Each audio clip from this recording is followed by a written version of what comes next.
And the last speaker will be Ipsita Chatterjee from Bar-Ilan University. She will talk about gut-brain axis abnormalities associated with haploinsufficiency of CHD8. Yeah. Good evening, everyone. I am Ipsita Chatterjee and I am a PhD student under Dr. Evan Elliott. So today I will be talking about haploinsufficiency of CHD8 leads to distinctive gastrointestinal deficits and gut-brain axis abnormalities. So as we know that many different mutations and many different genes has been associated with autism, and one of them is CHD8. And CHD8 is a member of chromodomain helicase DNA binding family of protein, and it is a ATP dependent chromatin remodeling factor.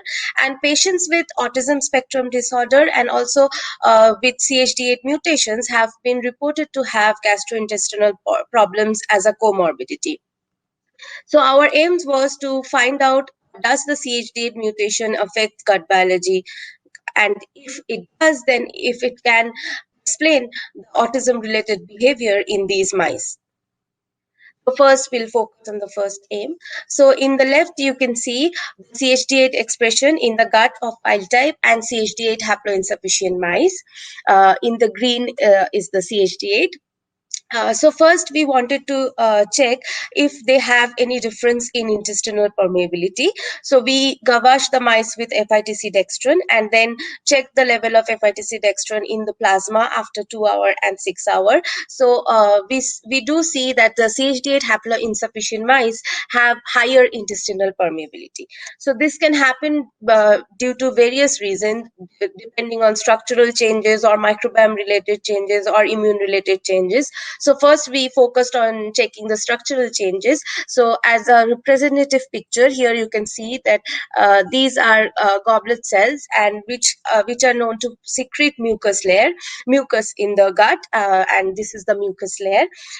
So we do see in our CHD8 haploinsufficient mice there is less number of goblet cells per villi, which is interesting. So now, since CHD8 is a transcription factor, we thought maybe it can also affect in a transcriptome level. So we did a whole transcriptome analysis of the gut epithelial cells. So we isolated epithelial cells from these mice and then did the RNA sequencing from both wild type and CHD8 haploinsufficient mice. So we found almost 900 differentially expressed gene in these epithelial cells of mice. So which is really interesting, because when we did the same with the brain of these mice, neuron specific cells and non-neuronal cells, we see almost no differentially expressed genes in those cells. If the time is there, I can show you that result later. So in the upregulated genes in co-expression atlas, we see mostly immune system related genes to be changed.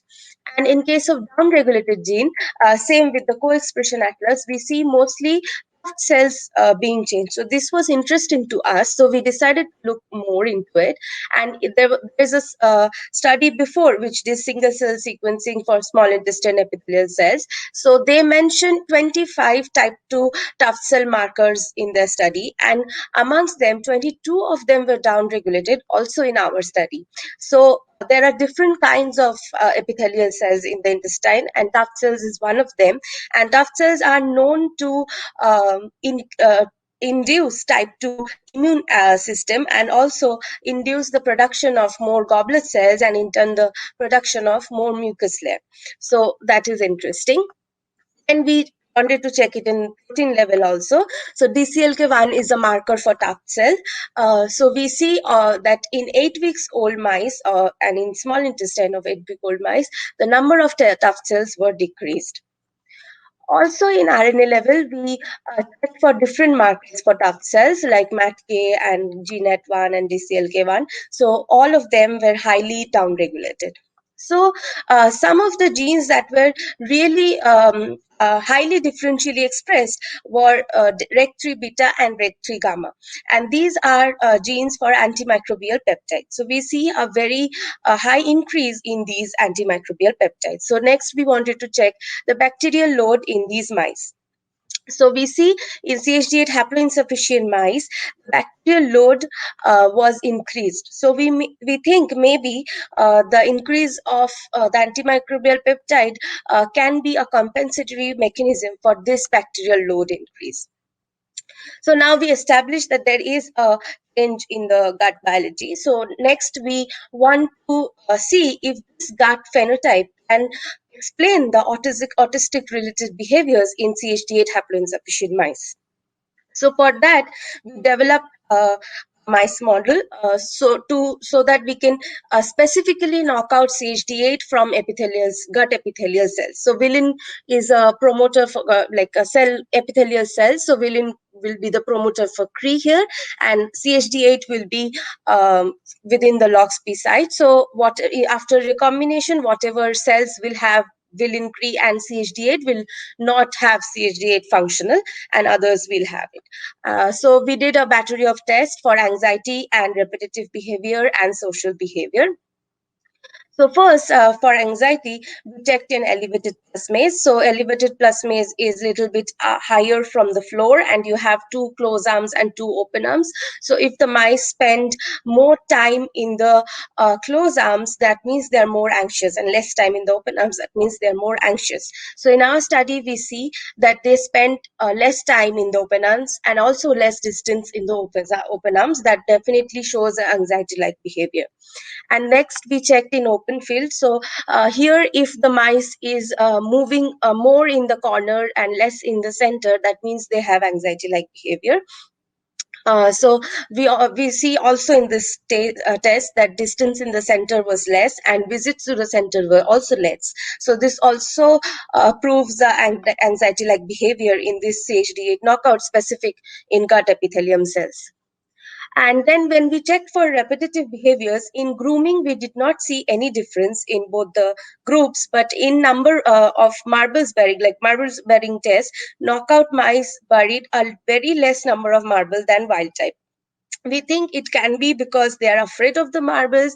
So it also can be an explanation for CHD8 anxiety-like behavior. So in summary, CHD8 mice have higher gut permeability, and genes responsible for tough cells are downregulated and antimicrobial peptide was upregulated, and bacterial load was high in CHD8 haploinsufficient mice, and specific knockout of CHD8 in gut causes anxiety-like behavior. So in future, we want to see through what mechanism does CHD8 gut-specific haploinsufficiency affect anxiety behavior. And since we saw that a higher load of bacterial load in these mice, so we will treat them with antibiotics and see if that can attenuate behavioral deficits of these mice. Thank you to my lab mates and Evan, and thank you for listening. Thank you very much, Ipsita. Quite an amazing lecture. Maybe the brain is not, after all, the source of behavior. Maybe the gut is the source.